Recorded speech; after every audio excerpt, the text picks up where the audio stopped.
하나님 말씀 보겠습니다. 마태복음 9장 1절에서 8절에 있는 말씀을 제가 봉독하겠습니다. 예수께서 배에 오르사 건너가 본 동네에 이르시니 침상에 누운 중풍병자를 사람들이 데리고 오거늘 예수께서 그들의 믿음을 보시고 중풍병자에게 이르시되 작은 자야 안심하라 내 죄 사함을 받았느니라. 어떤 서기관들이 속으로 이르되 이 사람이 심성을 모독하도다. 예수께서 그 생각을 하시고 이르시되 너희가 어찌하여 마음에 악한 생각을 하느냐. 내 죄 사함을 받았느리라 하는 말과 일어나 걸어가라 하는 말 중에 어느 것이 쉽겠느냐.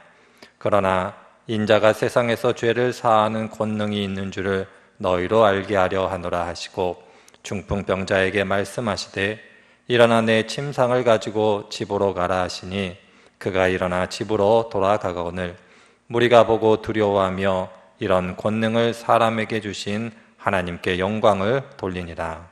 아멘.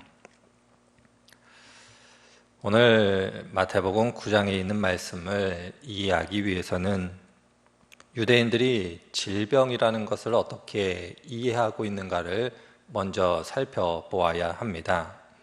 지금이야 질병, 병하면 그냥 육체적인 어떤 문제, 그래서 고치면 되는 어떤 일로 생각을 하고 있습니다마는 유대인들에게 있어서 질병이라는 것은 단순히 몸에 생긴 어떤 문제가 아니라 항상 죄와 연관이 있었다, 이렇게 이해했다라는 것을 염두에 두셔야 합니다. 그래야지만 오늘 함께 읽은 이 9장에 있는 말씀을 이해하는 데 도움이 되십니다. 오늘 한 중풍병자가 있었습니다. 많은 사람들이 이렇게 생각을 했죠. 저가 죄 때문에 병에 걸렸다. 그러니 저는 죄인이다. 이렇게 생각을 했던 것입니다. 그러한 질병에 걸렸던 사람을 예수님께서 만나고 계십니다. 그러면서 하시는 말씀이 이렇게 말씀하시죠. 내가 죄사함을 받았다. 그러자 그 예수님과 함께 있었던 많은 사람들이 비난합니다. 예수님이 누군데 과연 죄를 용서할 수 있는가?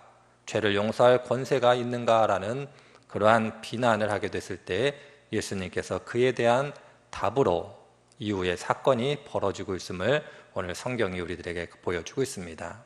그러할 때 오늘 말씀 가운데 저희들이 깊이 읽고 묵상해야 되는 그것이 있다라면 하나님과 예수님과 하나님만이 우리의 죄의 문제를 해결하실 수 있는 분이다라는 것을 오늘 말씀 가운데 살펴보고 이해하는 그러한 중요한 부분이다, 이렇게 생각이 들어집니다.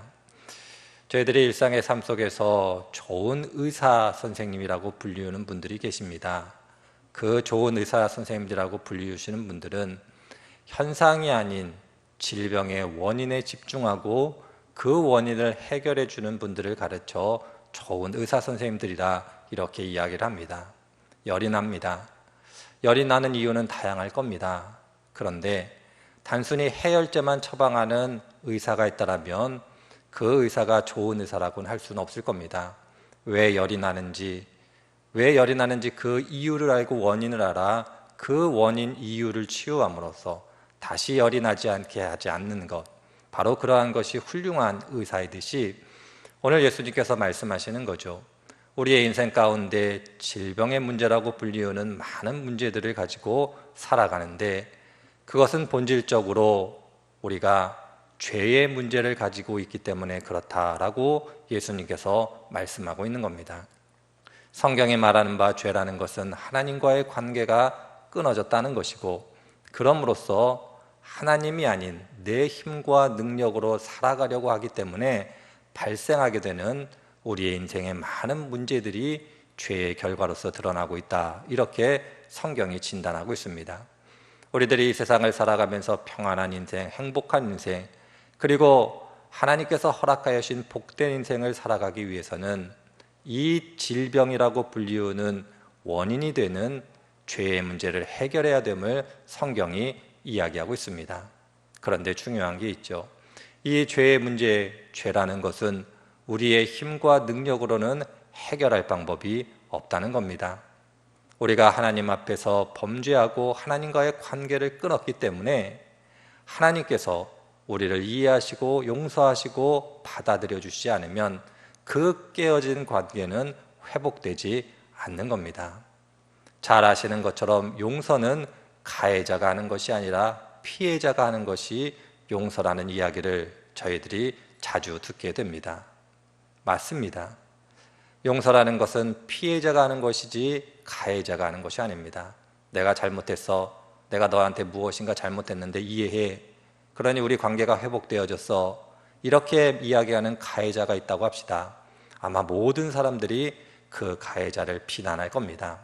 그런데 어느 피해자가 가해자가 뉘우치고 사죄하는 것을 듣고 그를 받아들여주고 용서하면 그 안에서 참된 용서가 실현되는 것처럼 하나님께서 우리 인간의 죄의 문제를 가지고 해결하실 때에는 그러한 과정의 필요함을 볼 때에 오늘 왜 예수님께서 이렇게 말씀하고 계시는가를 우리들이 이해할 수 있을 겁니다. 하나님은 우리들을 용납하시고 받아들여 주시는 분들뿐만 아니라 우리의 인생에 발생하는 많은 문제들을 해결해 주시고자 하시는 분으로서 우리들의 죄의 문제를 본질적으로 해결해 주시는 분이다라는 것을 잊지 않으셔야 할 겁니다. 믿음의 길, 신앙의 길이라는 것은 다른 데 있지 않습니다. 날마다 하나님 앞에서 우리의 죄의 문제를 해결받기 위해서 하나님의 은혜와 은총을 구해가는 것, 그러므로 영적이 됐던 육체적인 되었던 질병이라고 불리우는 것을 하나님 안에서 해결해 가는 것이 믿음의 길, 신앙의 길이다라는 것을 잊지 않으시기를 바랍니다. 한 분 한 분들께서 오늘 예수님께서 중풍병자에게 하신 말씀, 내 죄 사함을 받았다라는 말씀, 그 말씀이 한 분 한 분들의 인생의 여정, 신앙의 여정 가운데 끝없이 주어지는 은총의 말씀이 되시기를 주의 이름으로 축원을 드립니다. 기도하겠습니다.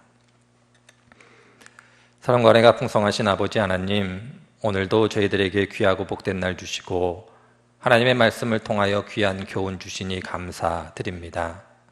오늘 중풍병자를 고치신 예수님처럼 우리의 인생의 가운데 오셔서 우리들을 회복시키시고 우리들을 살리시는 하나님의 은혜를 날마다 경험하게 하여 주시니 감사드립니다. 대신교회에 속하신 한 분 한 분들의 신앙의 여정, 믿음의 여정 가운데 하나님의 이 큰 은혜가 날마다 주어지게 하여 주옵소서. 더불어 한 분 한 분들의 인생의 여정 가운데 하나님께서 형통하게 하시고 복의 복을 더하여 주시고 특별히 나라적으로 어려운 일을 경험하는 이 시절 한 분 한 분들 복되고 행복하게 살아갈 수 있도록 은혜를 더하여 주옵소서. 감사드리며 예수님의 이름으로 기도드립니다. 아멘.